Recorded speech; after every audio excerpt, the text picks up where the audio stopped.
شاعر حفیظ جلندری کہہ رہے ہیں کہ اللہ تعالیٰ آسمان کا نظام تیرے ہی حکم سے چل رہا ہے۔ سورج کا اپنے وقت پر نکلنا اور اپنے وقت پر غروب ہونا تیرے ہی حکم کے تابع ہے۔ کسی انسان کے بس اور اختیار میں یہ چیز نہیں ہے۔ دن اور رات کا بدل بدل کر آنا اور جانا تیرے ہی حکم سے ہوتا ہے۔ تیری بادشاہت زمین اور آسمان پر ہے۔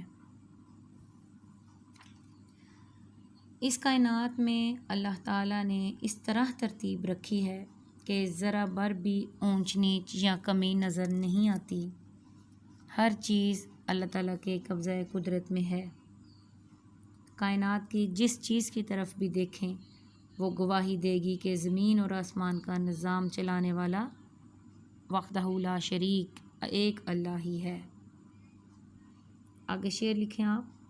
چاند میں کہکشاں میں پھولوں میں تو اس کی نشانیاں دیکھوں۔ دونوں مصرے میں نے بتائے ہیں آپ کو، بعد میں دکھاؤں گی بھی۔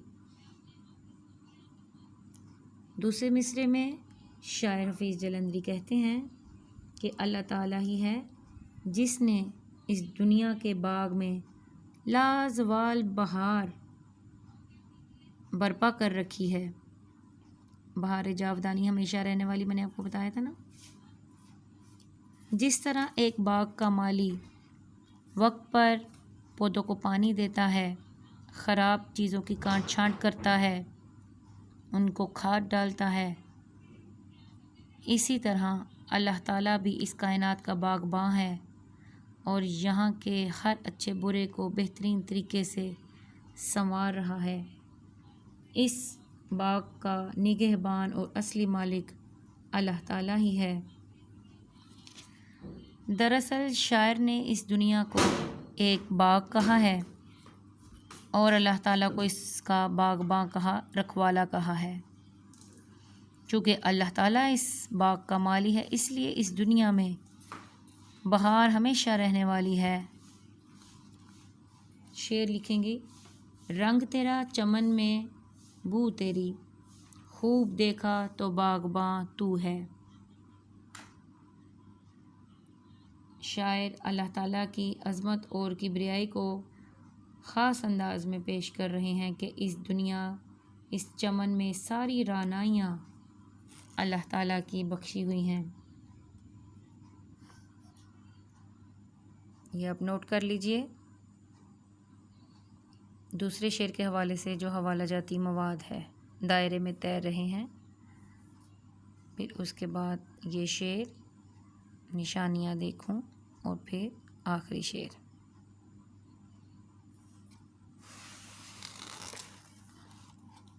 اب ہم دیکھتے ہیں تیسرا شعر۔ زمین پر جلوہ آرا ہیں مظاہر اس کی قدرت کے، بچھائے ہیں اسی داتا نے دسترخوان نعمت کے۔ اس میں مشکل تو خیر کچھ نہیں، وضاحت کر دیتی ہوں۔ جلوہ آرا ہونا، ظاہر ہونا، نمایاں ہونا، مظاہر نظارے، مظہر کی جمع ہے، ٹھیک ہے۔ داتا دینے والا، حقیقی عطا کرنے والا یعنی کہ اللہ تعالیٰ۔ دسترخوان وہ کپڑا ہوتا ہے جس پر بیٹھ کر کھانا کھاتے ہیں، لیکن مراد یہاں پہ زمین کی نعمتیں، پھل پھول، فصلیں، پودے، سبزیاں، یہ سب آ جائے گا۔ شاعر کہتے ہیں ہر طرف اللہ کی قدرت کے جلوے نظر آتے ہیں۔ اس نے ہمارے لیے بے شمار نعمتیں جو ہیں وہ پیدا کی ہیں۔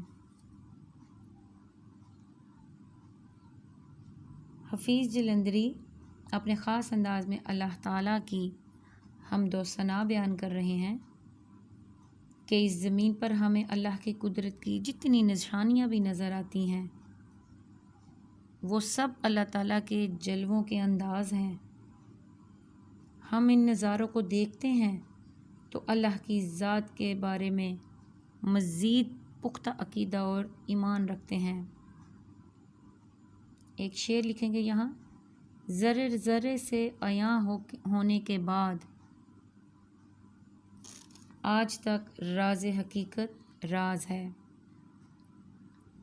یعنی اللہ تعالیٰ کی نشانیاں تو ہر جگہ نظر آتی ہیں، لیکن وہ خود سراپا راز ہے۔ زمین کی ہر چیز میں اللہ تعالیٰ کا جلوہ نظر آتا ہے۔ اس زمین پر بسنے والی ہر چیز اس بات کی گواہ ہے کہ کوئی تو ہے جو اس کا بنانے والا ہے۔ دوسرے مصرعے میں شاعر کہتے ہیں کہ اللہ تعالیٰ اس کائنات کا حقیقی داتا ہے اور اس نے پورے کرۂ ارض کو انسان کے لیے دسترخواں بنایا، اسی زمین پر پھل پیدا کیے، سبزیاں اگائیں تاکہ انسان اللہ کی نعمتوں سے لطف اندوز ہو۔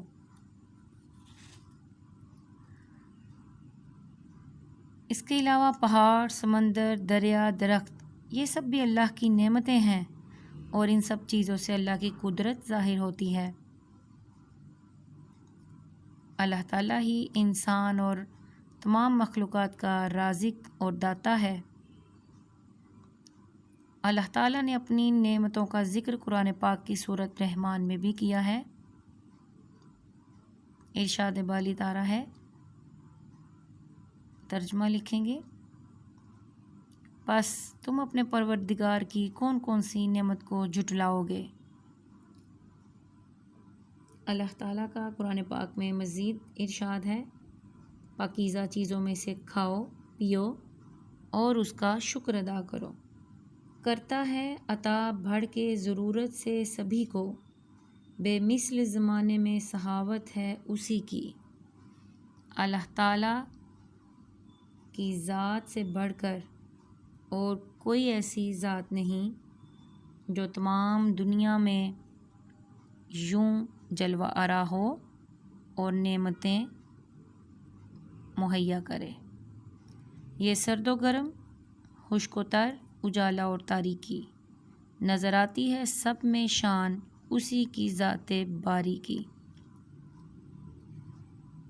سرد و گرم، سردی اور گرمی مراد ہے دنیا میں جو نشیب و فراز آتے ہیں، سرد و گرم حالات۔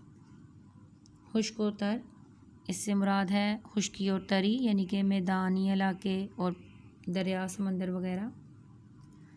اجالا اور تاریکی، روشنی اور اندھیرا ہوتا ہے، لیکن مراد اس سے صبح و شام کا آنا جانا۔ سب میں اسی کی شان نظر آتی ہے، باری، ذات باری۔ باری اللہ تعالیٰ کے 99 ناموں میں سے ایک نام ہے اور باری کا مطلب ہوتا ہے بنانے والا۔ کسی بھی شے کا جو ایک مرکزی خیال ہے، جو اس کا مفہوم بھی کہلاتا ہے، وہ ایک دو لائن میں بیان کر کے شاعر کا تعارف لکھا کریں، 2-3 لائن، 2 سے زیادہ نہ ہو، 2-3 لائنیں بس، اور پھر اصل تشریح کی طرف آیا جاتا ہے۔ شروعات ہم کیسے کریں گے تشریح کی؟ اس کائنات میں ہر رنگ اور ہر موسم میں اللہ تعالیٰ ہی کی ذات اور اسی کی شان نظر آتی ہے۔ شاعر حفیظ جلندری خوبصورت انداز میں بیان کر رہے ہیں کہ دنیا میں جتنی بھی چیزیں ہیں ان سب میں اللہ تعالیٰ کا ہی جلوہ نظر آتا ہے۔ یہ کائنات مجموعہ تضاد ہے، یہ جو سرد گرم آپ کو بتایا تھا نا، نشیب و فراز۔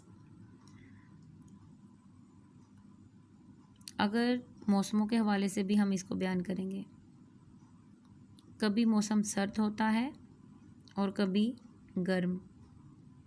اگر کہیں خشکی ہے، میدان ہے، تو تری بھی، یعنی کہ سمندر بھی پیدا کیے گئے ہیں۔ اگر ایک وقت میں اجالا، روشنی ہوتی ہے، تو دوسری طرف تاریکی اور اندھیرا، یعنی کہ رات بھی پیدا کی گئی ہے۔ ان سب میں اللہ تعالیٰ کی نشانیاں ہیں۔ اللہ تعالیٰ نے قرآن پاک میں فرمایا ہے، ہم نے کائنات میں کوئی چیز نہ چھوڑی جس کا اس کتاب میں ذکر موجود نہ ہو، اس میں نشانیاں ہیں عقل والوں کے لیے۔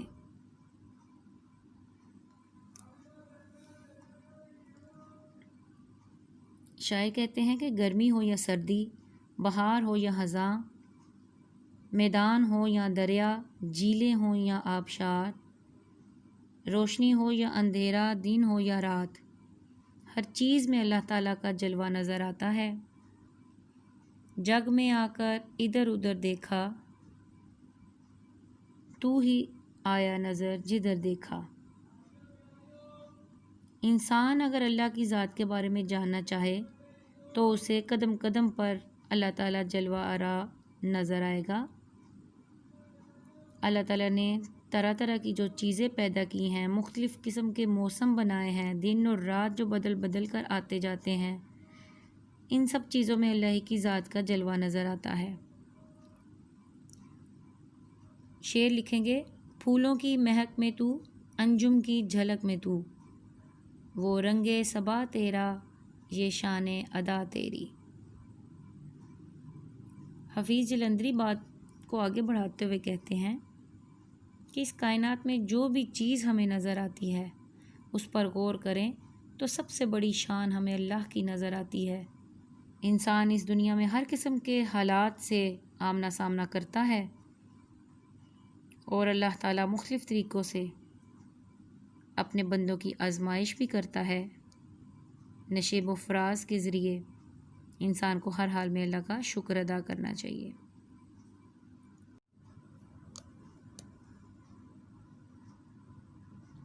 شعر نمبر 3 کا حوالہ جاتی مواد اور ایک شعر اس کا یہ۔